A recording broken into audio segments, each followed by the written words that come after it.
What has this offseason taught us about the direction of the NFL tight end market? What should we keep an eye on over the next 12 months? We're breaking that down today in the Locked On NFL Scouting Podcast. You are Locked On NFL Scouting with the Draft Dudes, your daily podcast for NFL and college football scouting.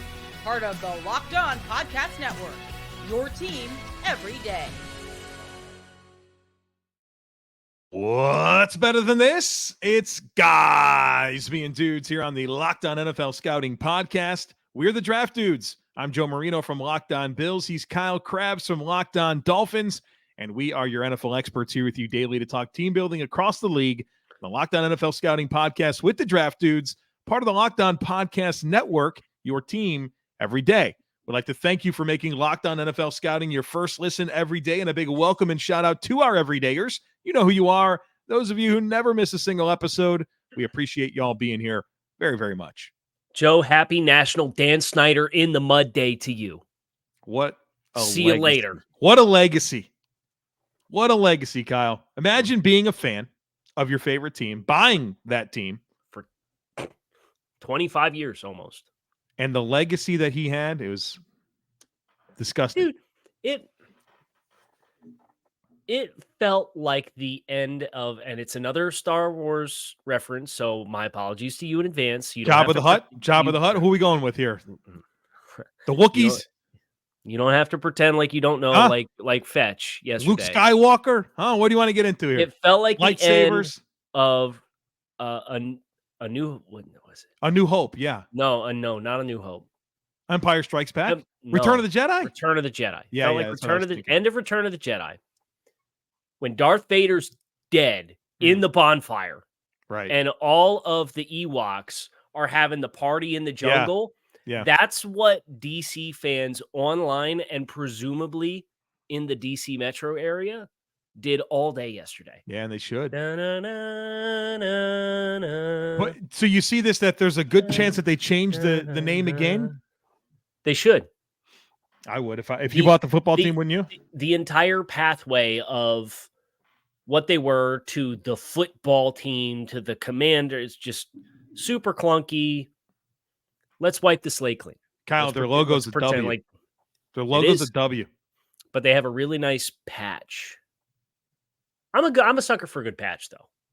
Yeah, I like a good patch, too, but I don't like gradients, and I don't like a single letter as your NFL logo. It could be worse. It could be a helmet.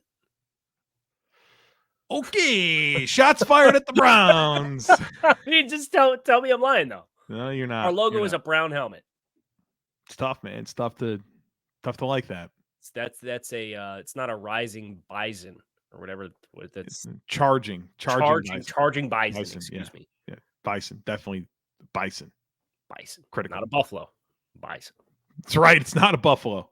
Don't make that mistake. See these buffaloes, man. Like a real buffalo is not like any. It's like looks like a huge cow, like a water buffalo. We all see the videos of lions eating these things. That's a buffalo. Whoa, I don't know what videos you're watching, but the wildlife videos. You know me. I like them. Is it the same? It's different than a wildebeest, right? Oh yes, vastly different. I would argue what the Bills have as their mafia is closer to a wildebeest than an actual buffalo. Yeah, I think that's probably true. Look at what's on your hat. A bison. A bison is more similar to a wildebeest beast than it is to a buffalo. Wildebeest. Pronunciation police, come arrest this man. Hey, we've had a good week. No arrests. Maybe we can screw that up today. So far. We'll see what happens. We're going to talk about the tight end market, though. Yes, officially now. All right, so we're going to do this like we've done the other position groups, talk about what this offseason has told us about the direction of the market, get into some of the big decisions that are coming, and then Kyle and I got some predictions to share over the next 12 months. Let's set the stage here by considering the big contracts that were handed out this offseason. The big one just happened. Evan Ingram, 3 years, $41.25 million. That's $13.75 AAV. Then you go all the way down to Hayden Hurst, 3 years, $21, $7.25 AAV. Josh Oliver got the bag here, 3 years, $21 million, $7 million AAV. Juwan Johnson, 2 years, 12. Dalton Schultz, after the franchise tag, turned that into 1 year, 6.25 from the Texans. Foster Moreau, 3 years, $12 million.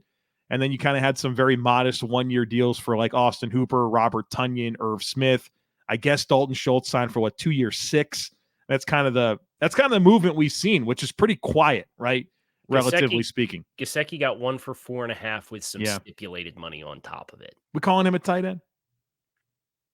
Yes, he played on the tight end franchise tag last year. All right. So I guess here's the interesting thing is you look at who got paid, right? Who are the top paid contracts that were given out? You have Evan Ingram. Yep. Hayden Hurst, Josh Oliver, Juwan Johnson. These guys are all kind of the same cut from the same cloth, are they not? Yeah, I'd say so. Body type, the style of player that they are. You have to have a certain upside and ceiling in the passing game, and this is not to ignore Darren Waller, who is playing on a contract that he previously had, but was a team that somebody invested in. I think 100th overall pick was what the Giants traded for, something like that. Yeah, third-round draft selection for Darren Waller. So that's another big investment that was made, even though it wasn't made with a new contract. So I just think it's fascinating to kind of look at, hey, what's the theme on all the guys that had the biggest investments in this offseason, and they are all athletic pass catcher types, and that's not super surprising with the way the league is going. But I think that's the challenge of the tight end position is the intersection of what you have been traditionally versus what you see a lot of teams gravitating towards now, and how to merge that effectively while walking the line of what you feel like is a replacement level player in the same way that we have the conversation with running backs. Well, there is a need for guys that can block. Like, let's not throw it out the window. Obviously, the most important thing you can do is be a mismatch in the passing game. But like Chris Manhertz got like $3 million a season. He's generally regarded as one of the top blocking tight ends out there. And so I think that's kind of where your ceiling is if you're a modest pass catcher, but you bring that blocking element. And as teams want to run more wide zone, winning that edge play side with a tight end is important. And so, I think there is a world for those guys to live in. But yes, the pass catching upside that you can bring is where you can challenge to be towards the top of the market. And right now, the top of the market, Kyle, is Darren Waller at $17 million a season. And I think one of the most important talking points to get into when considering the tight end market is the value, right? There's so much value in tight ends and what they give you. And then you consider that to the cost of what a wide receiver is. And Darren Waller, as the number one highest paid tight end in the league at $17 million a season, that makes him the 18th highest paid wide receiver.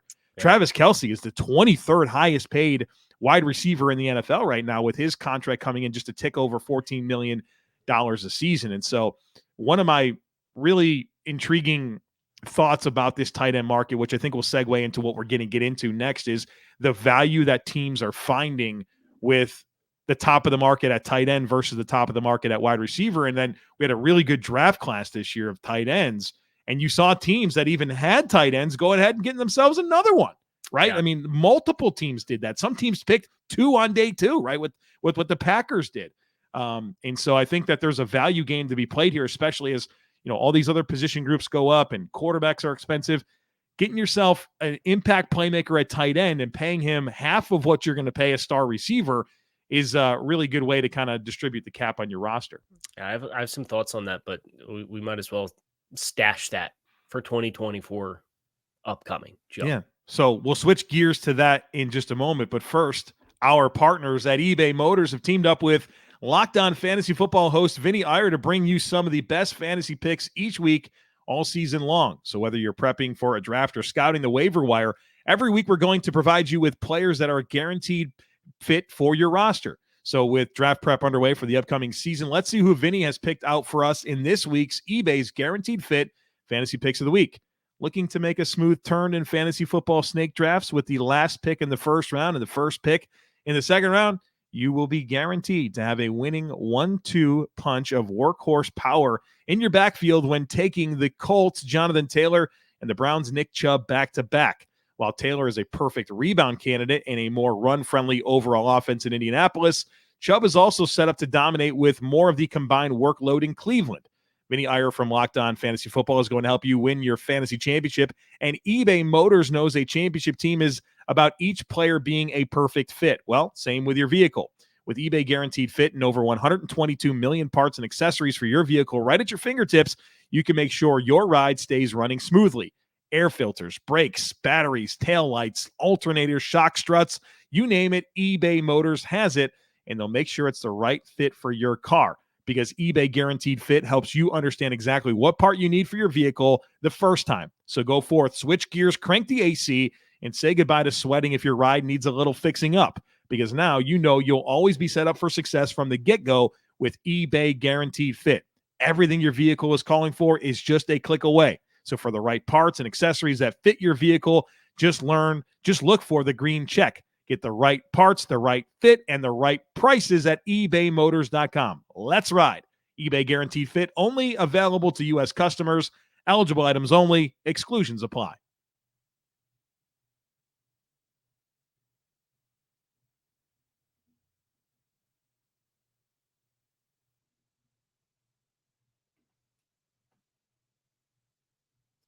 You know what I just got What's that? for my car on eBay Motors? Hmm. They have those like the rain guard, like vent shades for the windows when you have the window cracked that are tinted. So it helps with the sunlight, and also like the air doesn't suck into your car. Yeah, I've Just got seen these. those. I've never experienced them in a car. Got the green check right here. Wow. Yeah. You're excited to put these on. I am. Kyle's going to YouTube how to do it. And My daughter hates bugs, right? So you put the windows down in the car. There's a bug. There's a bee. It's not a bee. It's a fly. It's a spider. It's not a spider. It's a gnat. But if they're in there, she throws a fit. yeah, my daughter doesn't like bugs either, man. It's like a major problem. Yeah. She likes frogs and turtles and snakes. Isn't that weird? Friggin' Like bug. we man. went She to loses her Florida mind. the other week, and they had like an animal rescue, and there's like all these spiders and or lizards and snakes, and she's digging it. And then we get the tarantulas, and it's nope. Right. It's Worst incredible. thing that ever could have happened. It's like, dude, incredible. the snake's not that much better either. Dude, if we have Yeah, a fly in the house, she loses her mind. Like, it's a problem. So you got to hunt it down. Yes, I'm constantly hunting flies. And we like to, go in the backyard. And so the back door opens quite a bit. So, Right. yeah, it's a problem here. All right. We're going to talk about upcoming maneuvers. So I guess the first thing we should do is acknowledge expiring contracts as scheduled currently. You have Hunter Henry, 30-year-old tight end. Tyler Higbee, 31-year-old. Tyler Higbee's 31. Yeah, that I was researching that this morning, and I was like, oh, wow, he's 31. Yeah. Was he older coming out? Must have been. He must have been like 24 coming out. Dalton Schultz again, with Yep. a void year on the back end of his deal. Gerald Everett. TJ Hockenson, I think is looming as a big one. Mike Gesicki, Noah Fant, Austin Hooper, Robert Tunyon, Cole Kmet, a bit of an interesting one at a 25-year-old player. And then you're kind of down into the muck. I don't want to call these players muck, but it's where there's a lot of interchangeability that I think starts to take place. I think in addition to those notable expiring contracts, with TJ Hockenson kind of being the big name, Noah Fant, another interesting one, is you have two young players, a fifth-year option decision to make on Kyle Pitts, and then Pat Freiermuth is extension eligible. And that to me is a really get that one done one. quick. Oh, brother. Quick. Yeah, we'll talk about that here in the next segment. But I think where you can really see the market drive up is Freiermuth and Hawkinson, right? Those are, to me, the big names. So let's talk about why, because that kind of gets into kind of where I have this conflict with tight end. And we've had this conversation with tight ends. We've had this conversation with nickel defenders and safeties. And it's these positions where the really good ones can be this critical X factor in the composition of your roster, right? Because of what they can bring. And we talk about tight ends and the impact that they can bring in the pass game and the run game simultaneously, and how that's, there's more potential impact. But you do have to have like a really special player. And the longer I've really stewed on it, the more I think it's like the equivalency of middle-class quarterbacks. And not for the sense that they'll get paid, but it's like if you have a middle-class quarterback, you might always want to aspire to improve over that. And I think for tight ends, there's only a handful of guys that I think really are the true two-way players. And if not, then you're either one thing or the other. And I think what that has allowed teams to do is showcase more restraint with paying this position. And then that cuts off the leverage of the true, real, rare unicorns that do exist from expanding the market at the same rate of the other positions. I think you have a scarcity of truly special players at the tight end position that allow that market to grow at the same pace as we see with everything else. And there's complacency to just embrace it being a complementary part of your offense as a result. And that's why, in spite of it being a true X factor on how you construct a roster, it hasn't quite gained the urgency to continue to try to find a player that would give you that. Simultaneously, go back through Super Bowl champions. These guys, like, I know that we talk about quarterbacks and Super Bowls and all that stuff, but look at these tight ends, man. Kelsey's racking them up. Gronkowski racked them up. Goddard, right, in 17. Like, there's a correlation between unicorn tight ends and Super Bowl winning football teams. It's definitely a thing. Even Kittle with what he means for San Francisco and how they've been to these big stages. The Ravens are never bad, and Mark Andrews has kind of been their weapon, right? Like, I know Lamar is their offense, but their weapon has been him. I mean, go back to 17, it was Ertz and Goddard. Like, there is just this trend of these guys being part of championships. Okay, so let's do the thing. Yep. Eagles and 49, NFC Championship game. Eagles and 49ers last year. Goddard and Kittle. Yep. Rams, 49ers. Kittle, Higbee. Higbee's a good player. Higbee's making what, $7 million per season? Yep. Not a true unicorn, but a good player. Right. Then you have Gronk getting transplanted over along with Cam Brate and all the depth that Tampa had at that position. And Green Bay was Tunyon, Mercedes Lewis. That's a little bit more of the right stable of tight ends. If they had a better tight end, maybe they'd have won that game. Probably not. No Robert Tunyon slander on this show after we left him off our Pro Bowl ballot that one time, and every Packers fan on the face of the planet lost their minds at us. Parlayed that big touchdown, double-digit touchdown year into a 1-year, $2 million deal when he hit free agency. So we're good there. Right. And you had Philly. Who did Atlanta have in 2016? Was there a correlation there? Probably not. Their tight ends were Austin Hooper, Levine Tiolo. Hooper was good that year, but he wasn't great. And then you had Carolina in 15, and that was Greg Olsen. Greg Olsen. Hi. And then you're into the Seahawks years of 13 and 14, and that was before they traded for Jimmy Graham, right? Oh, wait, we need to know that. We need to know that, Kyle. The 2013 Seahawks. Please hold. They had Zach Miller. Yeah. But Jimmy Graham was not on those rosters that played in the conference championship game. So, yeah, I mean, that's just the NFC side of things.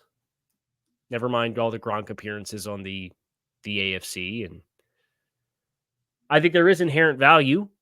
The challenge is how frequently available are these players?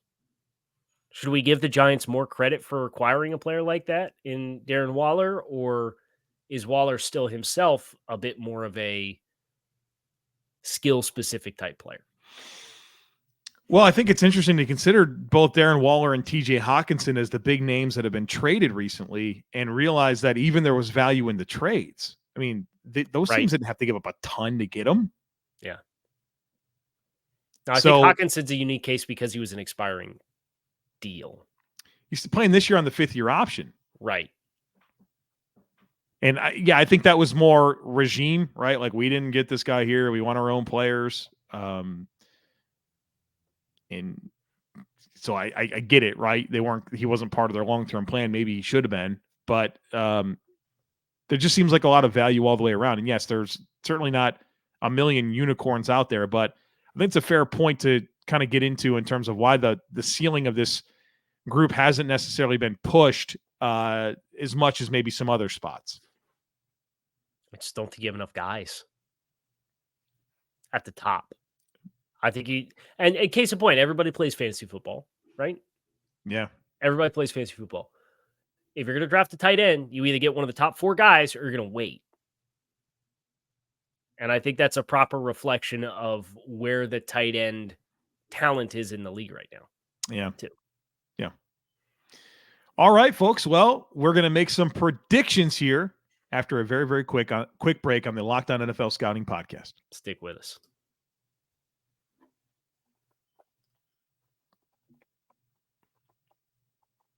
Bold predictions time.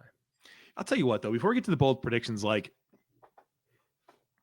there's this group of tight ends, like even Tyler Conklin at 6.75, Hayden Hurst 7.25, Juwan Johnson at 6. Like that's probably not a bad world to live in. You know what I mean? I think that's probably the best balance of, unless you're going to have one of the unicorn guys, like having. I would try to sign Hayden Hurst every single year. If he's just going to continue to sign 1-year contracts with teams and just pinball around for some odd reason while being like a very competent all-around player at the position. Yeah. I can't believe nobody has bottled this guy up for an extended period of time, because he was Atlanta, Baltimore. Did he stop in Carolina? He's in Carolina now. Cincinnati. Come on, gang. Yeah. This is a adequate starter tight end, but an upper tier adequate starter tight end. And the Panthers gave him 3 years, 21. Good for them.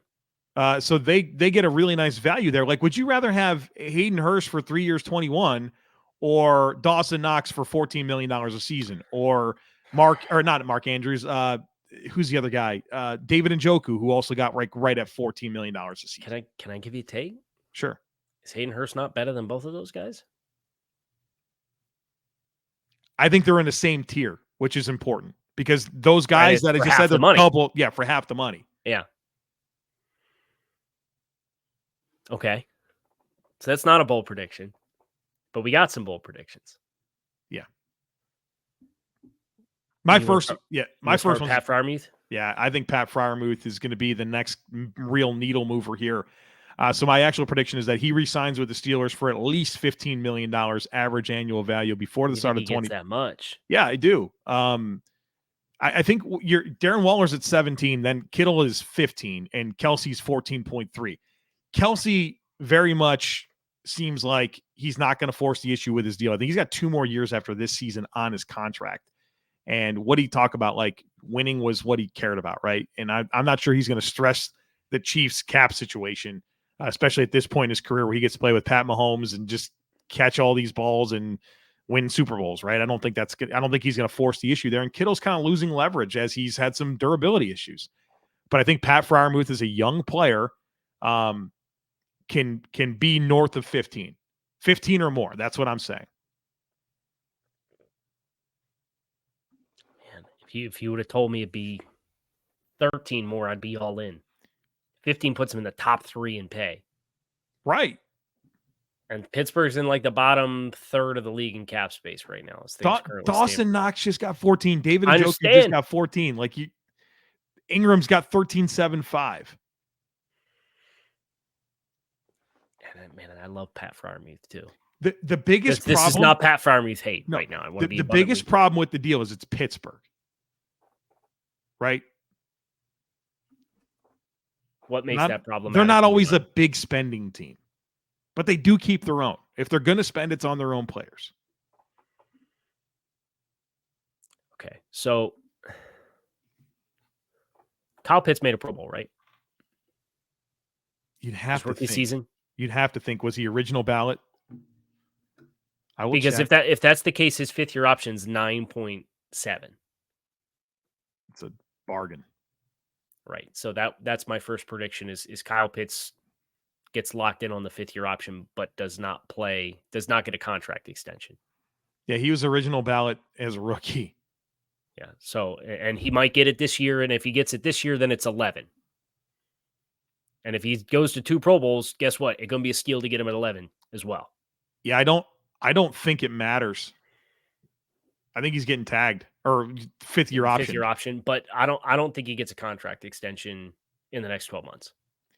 Because that 5th-year option removes the urgency to get it done before that. Because what are you going to do? You're going to pay him with 2 years left on his deal, and then it's year 3 before you get any of that and you get a better idea of who he is as a player. The market's not moving fast enough for you to justify giving him a big contract extension as soon as he's eligible. He will have one hell of an argument if he goes out and has 1,000 yards this year to be able to say 2 of his first 3 NFL seasons he's had 1,000 yards. Right. And he's kind of like the perfect type of tight end that I think Arthur Smith wants. I mean, team success will matter here. But yeah, I think that's fair. So that's my first is Pitts gets 5th-year option, but not extended in the next 12 months. My other one is very similar to my first one. It's TJ Hockenson. I think he also gets $15 million a season from the Minnesota Vikings. They traded for him. Pays that? Yeah, I think so. They traded for him, right? And I know they didn't give up a ton, but they definitely went out and said we wanted this player. And I think that Kwesi is wanting to fill up this roster with his guys. And he's been able to do that. And I think that he's going to want to keep him. I think this tight end position is important for the O'Connell offense. And I think they keep him. I don't think they traded for him to not keep him around long term. So I think you get 2 guys north of $15 million a season, and their names are Pat Freiermuth and TJ Hockenson. Okay, so I'm just going to read you some names. Okay. Kirk Cousins. Back in Minnesota or no? I think there's a good chance of it. Daniil Hunter. No. You think he's gone? Yes. Marcus Davenport. 1-year thing. So you don't think they bring him back either? No. And then you have TJ Hockenson, who you've already kind of gone out on the limb for and said you think that gets done. Ezra Cleveland. Maybe. 50-50 there.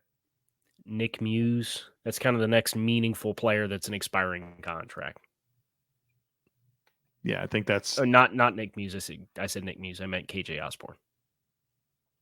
Yeah, I don't think they're going to have a lot of urgency there. I think they like KJ, and he's a good locker room guy, but it depends on what he commands. And their top 3 options, their passing game is very clearly going to be Jefferson, Addison, and Hockenson in this world that I'm living in.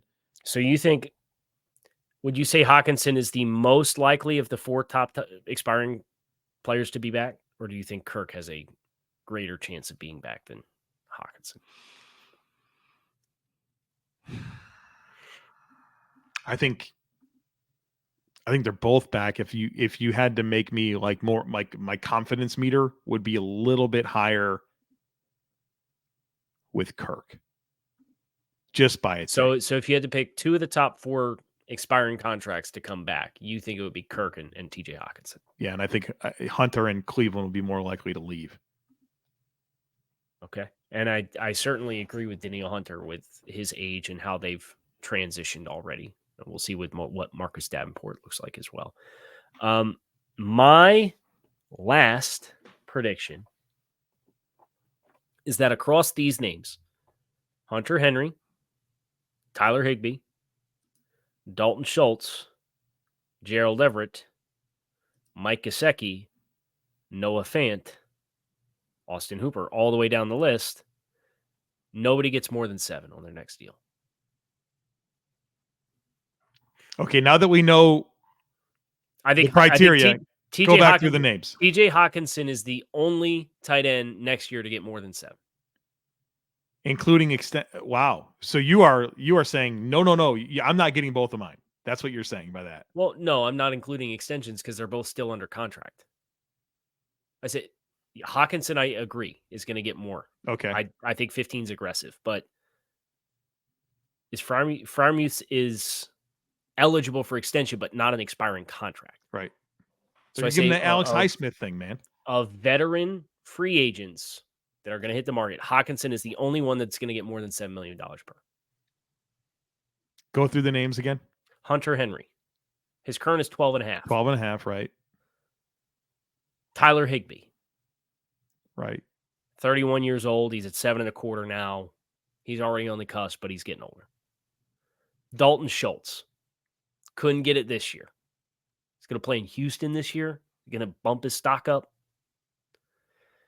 Gerald Everett. Mike Gesicki. I'm inclined to believe with you. I mean, the only one that would actually be taking a hit would be like Hunter Henry. And he got overpaid on his last deal from New England anyway. Right. As a part of just an egregious tight end strategy with them and Jonnu Smith. Yeah. So I found a better way to word it after you corrected me. So thank you. Hawkinson, the only expiring contract to get more than $7 million next year at the tight end position. That's fun. I think you're probably right, but that'll be interesting to monitor that. Mm-hmm. We'll see. Like somebody might get a contract. I think if I lose this, it's on a contract extension that's done with a team and a player that's. There won't be an expiring contract though, so you'll be fine. Well, no, like if Higbee signs an extension before he hits the open market. Oh, you know what I mean? Are they going to give him a raise? I don't think so, but like this says an example. Maybe Dalton Schultz, because you put a void year on the back end of it anyway, you give him an extension and he goes up to 7. Like maybe. I think that's a pathway for me losing this bet, but that. What's the surprise ones, like the Will Dissly getting $8 million a season and Josh Oliver getting $7 million a season. Good for Will Dissly. Good for Will Dissly. But like those types of weird ones are like you just never know when that's coming. Right. We'll see. I don't see a lot of players here that I lose sleep over putting me in that position. Like what was that? The Ian Thomas contract is one that I'll never understand. He got that deal. It was I never understood the Ian Thomas 3 years, 17 thing from the jump. It's like, what is up with that guy? Is there anybody buried a little further down that I'm forgetting? It's random breakout guy. Cole Kmet is like, yeah, sure.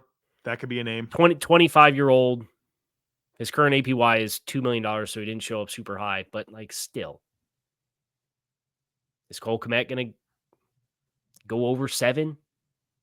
I'd be surprised. He's like, and it'd be an early extension too. It's like a marginally better version of Dalton Schultz. Is that fair? Yeah. I mean, if you go from a profile perspective, Noah Fant might be the best probability based off the guys that actually got paid money this year. Yeah. That could wreck your plan right there. Noah Fant. Stay tuned. And I would not be mad about it because I am number one Noah Fant stan going all the way back to Iowa. We're out of here. Kyle Crabbs, Joe Marino. Locked on NFL Scouting. It's in the books. Hope you guys enjoyed the show. Make it a great weekend. We will be back to talk to you all again on Monday. You can find us on YouTube or wherever you listen to your favorite podcasts.